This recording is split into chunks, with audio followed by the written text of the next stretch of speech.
Welcome, ladies. It is Camille here, and I help single-driven women in how to attract a quality life partner so they can have that committed and passionate relationship they truly deserve.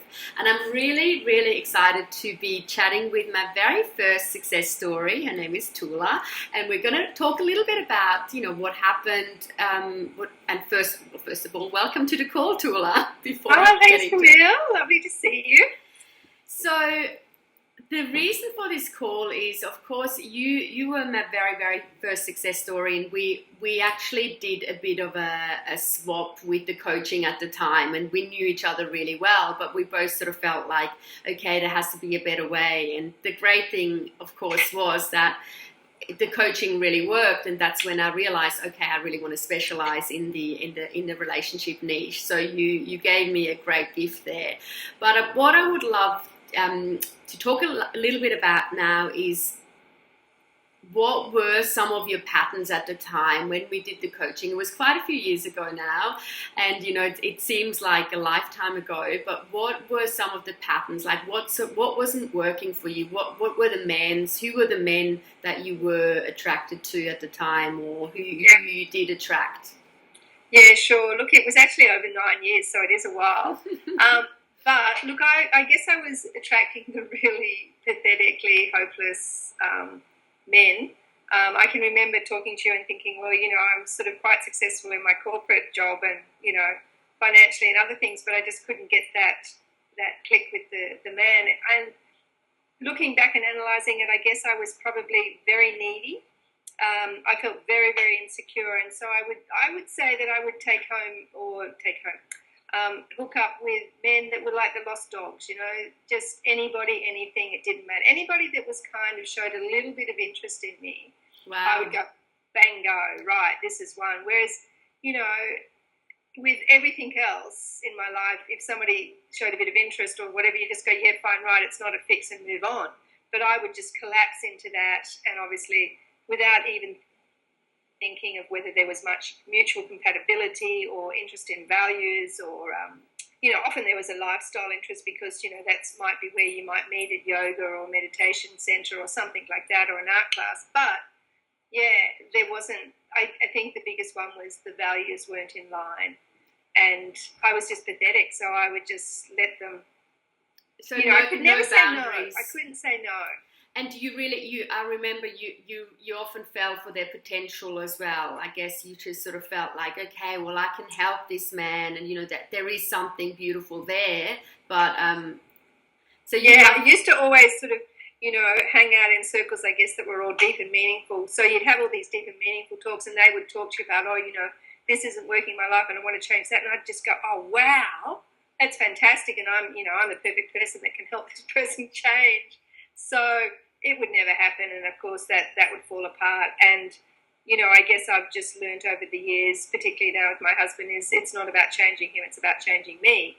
And you've really got to love the whole package. So I just used to put so much time and effort on trying to help that person change or try and change them, and that was definitely not a winning combination. And it's interesting that you say about, like, you had all other areas in a really good place, and you were already a very confident woman, but there was that neediness. So why do you think that was? Yeah, sure. I think that, I'd never been lucky at dating at school. I'd never had boys ask me out to the, school dance or anything like that. Like, I'm 6 foot, and back then, years ago, it was a real thing to be tall, and so your gene pool was a lot limited, and so I grew up in a family of all girls, so I had no real idea how to just be casual and have a friend as a man. I only knew relationship, and so it really took me a long time, and also working with you, of being able to feel comfortable just talking to a man, and just trying to maybe have a friendship and do it with a sense of inquiry, of really just going, okay, let me just talk to this person as if I was interviewing someone for a good job position. And I'd really go, well, do I really want to change career into that direction, or do I really want to work for that company? And I'd be really listening and thinking and planning some questions and seeing how they would respond to that. And if their integrity was out, I would just walk away. But I wouldn't do that with a man. I would just it was like become this pathetic little giggly girl that was just like really unconfident. And I think it was that I just didn't have that history. And because I didn't have it, I just felt really insecure. And so I would just take anybody kind of thing. And also if they just showed the slightest bit of interest, I was just like, I would be thinking, right, we're into a relationship. I mean, boy, was I ahead of the game on that. And just really inappropriate, unrealistic ideals of, and I'm sure they were just thinking, it's just a friendship. But I went into the whole pathetic, he hasn't called, it's a relationship. And it wasn't. There was no basis for it to be a relationship. So I really had very unrealistic, boundaries and. Like unrealistic sort of an image of what it could be, but also like you had no sort of clear guidelines or boundaries around how to really navigate the early stages of dating. Yes. So with all those, I do remember it. Like there were so many, guys that wouldn't go anywhere. Did you at the time believe that it was definitely possible for you to get married to a really decent quality man, or did you start having some doubts? No, I definitely, I trusted that if it happened, it would happen. But I was certainly going to, I have quite a strong spiritual belief. So I was really focused on, well, look, if I put the energy in there and do the work, it will happen. And if it doesn't happen, then it's really not meant to happen, So I would then get a very clear sign and go, okay, well, I'll just accept that. But I had a hell of a lot of relationships over the years. So I kind of thought, well, I'm probably, I'm maybe going to be with a man. I don't know whether I thought about marriage because I still wasn't confident that I could go the yards. It really took a while. And if you can remember, we probably coached full on, every week and so for at least a year, and I did a lot of dating in that time, and I did a lot of getting feedback from you, and it was really wonderful because you knew me so well, so you could pick my habits. And when I'd sort of have this pathetic little phone call with you, and you'd go, oh my God, like, what is it that you are attracted to in this man? And I would just tell you all the negatives, and you'd go, look, it's a no-brainer. And I'd be going, but I should just give him another, let's have a coffee. Or no, there's no compatibility, So it was really good to I remember you kept saying, do what is different, and so I really just pushed myself and said, right, that's what I've always done, and look what it got me. So let's try something really different. And that to me was saying no. That was being really clear. That was, like if I did a lot of that internet dating back then, and I would get there, and if the guy turned up, I put a lot of effort into the way I look and dress, and he's there with thongs and stubbies and a T-shirt on, with football insignia blazing. I hate football. I'm sitting there going, I could just about be polite and walk up and say, mate, this is never going to work. If this is the effort you've put into the way you look, it's not going to happen, So then I could really quickly make that assessment, not be rude, but be assertive. But I practiced by saying somewhere within that coffee break, look, this isn't going to go any further, and sort of, why. And that felt good, just to have that courage to speak to a man, not to do it rudely, but not to feel so crumbled. Totally. In it. So I did a lot of that.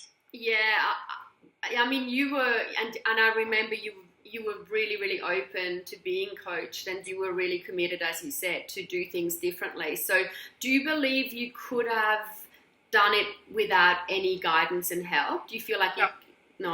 I really believe that, the only role models I had were my parents. My parents were in a relationship their whole life, 50 or odd years or so, but they never raised their voices. So that's very unrealistic. So there was a lot of hidden emotion. There was not a lot of real communication. My aunts, I think we've been a big family of divorce.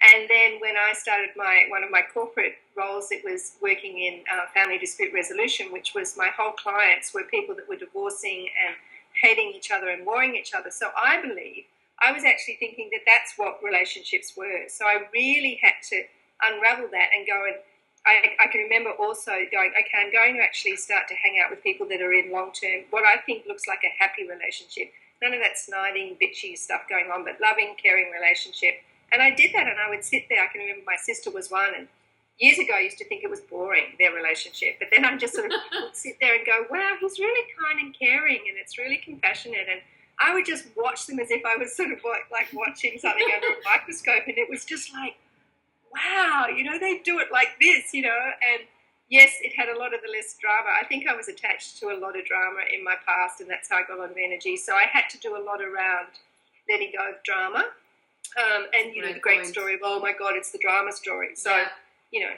got on top of that, but, yeah, I think that you had to really learn to communicate. You had to learn your boundaries. I didn't know about boundaries. I didn't know how to nourish that need. I can remember you sort of saying, look, when you go on a date, and if you're really attracted to someone, and, my past might have been where, we would go out and maybe go to dinner or have drinks, and then maybe, it would end up in bed, which isn't sorry to tell your people, but it's not a very good, history. And so you encouraged me to ring you and talk through what it was. And when I realised a lot of the times all I needed to was like have a really nice bath or, go for a walk on the beach. So I really needed that nourishment, which I thought I could get from a man, which was very short term. So that was really hard stepping through that. But once I voiced it to you and was vulnerable enough to sort of explain how pathetic I was feeling, and you could sort of tell me what was going on. I just went, oh, wow, cool. So, yeah, that was really, really good. And it was kind of like, oh, is that what's going on? Okay, great. Now I'll try that differently and, not worry about the phone call because, we were reading a lot of stuff at the time as well. And if a guy didn't call me straight away or within the next day, there's a large chance, let's face it, he is definitely not into me. So, a week or two later, why would I take a call from him? Things like that. So just encouraging me to do that and encouraging me to focus on some other things in my life rather than that would be really good fun times. So it was great, and it was a bit like a project where we talked about it, but I think being that vulnerable with you to be able to explain what I was feeling was really helpful, because otherwise I think it just plays around in your head and you don't tell anybody and you try and act as if you've got it all together. Yes. And you don't. So having a sounding board, and I can remember some of the suggestions, I'm like, oh my God, you want me to do that? Oh, okay, well, I'll give it a shot, And of course I love rising to the challenge, so, that was fine. I had different, if you remember as well, I was dating different types of men. And so I was trying to keep myself very busy, but they were really sort of like very different. So, I could sort of have one over here and have that sort of a relationship, and then none of them were men that I felt that I wanted to have a long-term relationship with. So that felt really good to practice. Totally, you absolutely threw yourself into it, and you learned all everything you needed to learn by actually putting yourself into the pool, and not putting all your eggs in one basket. So tell us now, how long have you been with the fabulous Barry? My husband now. I've been with him 9 years, a bit over 9 years, and he's. I didn't think he would be the one either. Certainly when I met him, he was but there was a very strong energy between us. Yeah, so he did, it's a good point actually. He initially you were like, it wasn't sort of, he didn't sort of tick all the boxes in the way you had it in your mind. So what changed for you then? He was about 9 years older than me. He was a little bit overweight. And I thought that he was too big a chatterbox and didn't actually listen, which I told him about fairly quickly on the first date. And, not the other two, but just about the talking. I said, do you always talk this much? And, don't listen. And he kind of got it. I don't think I said it that harshly, but he sort of admitted that he was nervous. And so that was fine. Right. And, now we spend hours and we barely say boo to each other. But the energy was so strong. And what I think I was attracted to, he was just the life of the party. He's a very gentle, he's like a big bear. And, there was a couple of things where we met was at a friend's wine tasting, and there was a lot of single women there and not too many men and not too many around his age. And he was just gregarious and funny, but he had about 6 women standing up around him, just sort of, I can imagine that. Obviously interested because they're all in the same age and stuff. And I can remember physically going and withdrawing from that, and I sat down inside and I observed my behaviour and I went, wow, you've just run away from competition. And I realised that that's what I did. If there was a man that I really liked and the girlfriend liked them, or I didn't want to fail, so I didn't put myself out there with someone I like. So I put myself out there with losers, but I never put myself out there with someone that could be possibly a lot more together than that. So I dusted myself off. I sat there. I made myself have a little, momentary chat, and then I just got up and went, right, I'm going to go back out there and just now this. It doesn't matter what happens, but I just had to feel that. I love that. It felt like what it felt like. And, as you know, when I walked out, he turned around and said, Tula, come and sit down here, so he made it very easy that, he was interested in chatting. He didn't reject me. So, getting comfortable with that rejection, That's a big one. Is really good to do that, and to realise that, well, if it's not that one, it'll be the next one. So, and not taking it personally, totally. No, because they could have so much other stuff going on, and and I was also probably too aware of other girlfriends. We've got to think about them and blah blah blah blah blah. No, it's like you just have to go, and like you said, I just kept trying so many different things, and I just had no idea where I dropped my attachment to what my partner would look like and who it would be. I just trusted that I would know. And you had that feeling. Yeah, and I really, like I said, a lot of affirmations. And in the past, I never knew whether a guy liked me. And so this time I said to, my guides or whoever you want to call them, but definitely my spiritual beliefs were that because they knew I was putting all the energy in and doing the work and working with you over the long time and really changing my ways, my final thing was, and if and when you send someone along, make it so obvious that I know that that's the person, I don't want to have those relationships where you feel like, is he going to call me? If I bump into him in the coffee shop, he ignores you, all that stuff. I didn't want any of that. So I just sort of left it open, but said I really need to be clear that this person, it's a no-brainer that this person's interested in me. And that's what I got from Baz from the start. And basically after the night we met, he called me first thing the next morning and then wanted to go out. And then it sort of never stopped and he kept calling. And I did what you said. I said, even though I had a very open book, nothing on that week, I was like, oh no, I'm way too busy. I can't possibly see you till next weekend. So I we were reading the rules at the time and that book. So, but it was so clear from the start that he was into me, and it was just, that made so much difference. I don't think, years ago when I was in my 20s, I believe I dated a man that was really into me. But ever since then, they hadn't been into me. They were into themselves, but not into me. And it's such an important point that you're making. I mean, when we know each other really well now, and we, I've seen him. When I see him with you, it's like undeniable that he totally cherishes you, and he's just so he really makes you feel special all the time. Like he is that man. Yeah, but I have to say, in my defence, I also make him feel very special too. Like that's just something we do for each other.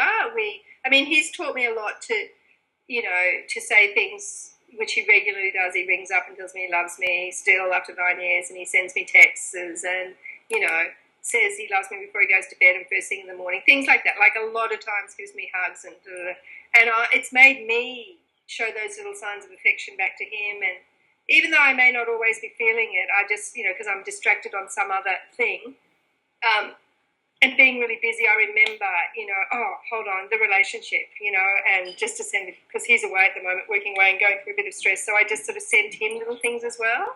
Totally. And so he's taught me a lot about that, I guess that public display of affection. And making the other person a priority and making sure that he feels loved. Yeah, and it was really interesting that you should say that, because some way through our relationship, I guess maybe 5 years through, my work was incredibly stressful, as you know. And I remember coming home one night and thinking, wow, I'm just taking it out on the people that I love dearly, which was Baz, and giving him no energy and giving all this energy to a very toxic workplace. And when I finally got that, I just went, right, that's it. I've got my priorities really wrong. I'm going to lose this awesome bloke if I keep treating the relationship as the lowest priority after all these years of doing such hard work. So it was a really crucial time for me. And as you know, I quit and I resigned. And totally changed. Totally changed your life. Totally changed, and it's the best thing I've ever done. I'm a lot poorer, but I'm a lot happier. And you know, it's you have a pretty good lifestyle, though, I must say. Yeah, we do. We do. We live in the best part of the world. But you know, so all those years, you kind of thought that you could just work another month or another week and it'd sort itself out. Well, again, it wasn't going to sort itself out. So, you know, I was really glad. And even now with him up there, he comes home, he's really stressed. And I say, look, just remember, money isn't everything, you know, like don't just do it for the money, because we met late in life and we have a great life, but we really love being together. We're sort of like Tweedledee and Tweedledum, and we want to have that time. We want to have our time now because we met so late. And so we're constantly reminding each other of that and refocusing. And I said, we'll always get by. You know, something will happen. We're workers. If we need it, we'll go and work. Totally. So, so it is remembering, I think, because now we've been together 9 years, it's remembering to put that energy and that focus back into the relationship all the time, because you can get, as you would know, you can just get complacent and you can start to sort of treat them a bit like the dog and the cat, you know, on the mat, and you sort of have to really look at it and go, oh, you know, kind of because you think they're going to be there, because you know they're going to be there, you know, you feel so strong in the relationship. But it's like, don't ever take that relationship for granted, and that's what I've got to keep reminding myself. You know, you've got the gem, keep putting the really good energy in, and that's really lovely to keep remembering that, even though sometimes I don't feel like I want to do it. Or absolutely, but again, I think that the underlying theme with you made finding this amazing man a priority. Then you made now you're keeping it a priority. You keep on checking in with, okay, is love actually more important than money? Yes, it is. You know, is that connection, quality time, more important than making that extra whatever he could make? So you are keeping connected to what's meaningful to you and what's really important. I think that's a really, really important message. Yeah, and it certainly is not. It's not. It's not a bed of roses at all. We're very different people. I'm definitely into a lot of my spiritual yoga, Pilates, meditation, chanting, art, and Baz is a real bloke, you know. He loves the footy and, so we're very, very different, but we allow ourselves our differences and, we just sort of laugh at them. But we have that, we're very comfortable with each other and we're very kind to each other. He's taught me, I think I was very kind anyway, and probably did too much for a lot of people, but Baz is someone that he's probably been the first one that I've met that can reciprocate that kindness. So he's very generous and very kind back to me. Oh, absolutely. It's simple things like, a cup of tea on a Saturday morning while I'm in bed and he'll get my book. Those simple things. It's not, diamonds and Ferraris and stuff. But it's remembering that, and that makes me remember what can I do for him today that is, is kind and generous, and usually that's, cooking and food and special things. So it is constantly remembering it. So one more, before we wrap up, just one more thing for, the women who are listening who might have nearly given up. Maybe they are sort of, because you as you said, you've met him a little bit later in life. Maybe they're in, women in their 40s, maybe in their 50s who are listening. What would be your one piece of advice, if, from your perspective, why giving up is not an option? I was 48, and my one piece of advice would be just never give up, but start to have fun with it. Like, lose the attachment to whether you'll meet him or not, and start to really enjoy every single person that you're meeting. Love that. Because they're teaching you something. They're either like that guy with the singlets and the board shorts, the shirt and the football thing. It just told me I definitely do not want to compromise on that. So that was like an enlightening moment for me, because I went, right, don't even look there, Yeah. And so it just gave me that courage. And I'm sure if they can start to have fun with it, you don't have to be rude with the person. You're still going to have a really interesting chat. You're just being really honest. Yeah, and they're probably really relieved too, because you can imagine he probably saw me and went, oh my God, she's really stuck up, or she's this or that. She'd be high maintenance or whatever, yeah. Yeah, so, once you can clear that in a nice way, you can just start to laugh and talk about the dating thing. And so, I know it's really hard because you can feel really desperate and you can feel really alone, but I guess there's that side, and then the other side is that you've got to learn how to nourish yourself so that you're not feeling alone. Because let's face it, no one can actually fill that gap. A partner can't.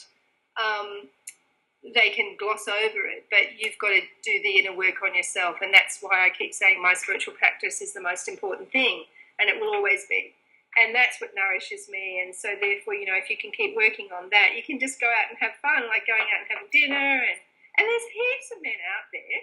And, you can go young, you can go old, you can go fat, you can go tall. I mean, just you'd be surprised where you might meet Mr. Right, and just try and not have whatever that word is. Preconceived concept, with exactly what he's going to look like or what age he's going to be.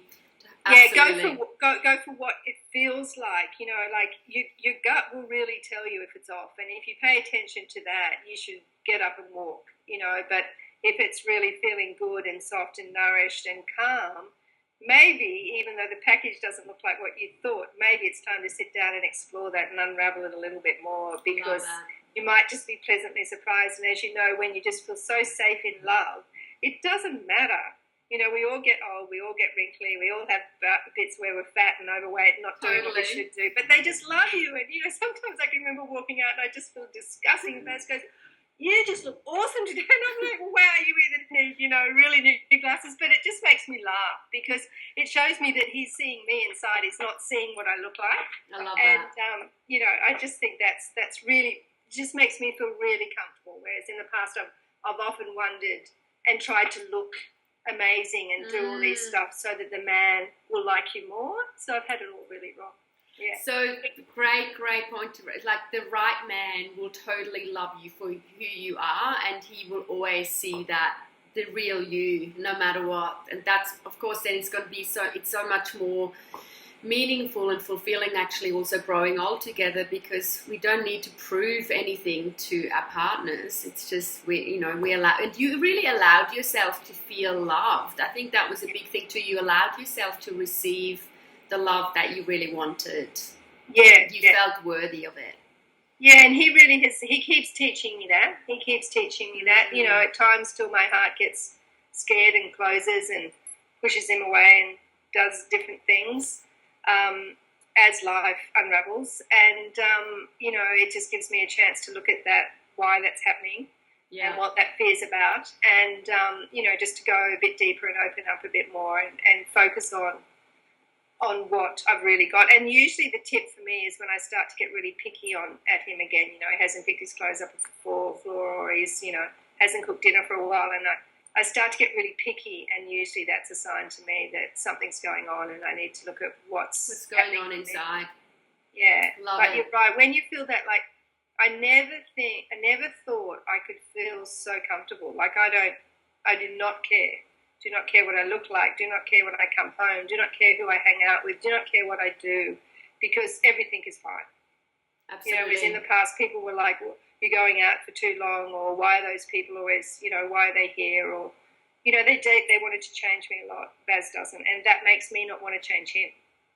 Beautiful. So, you've got such an amazing relationship, such a great role model.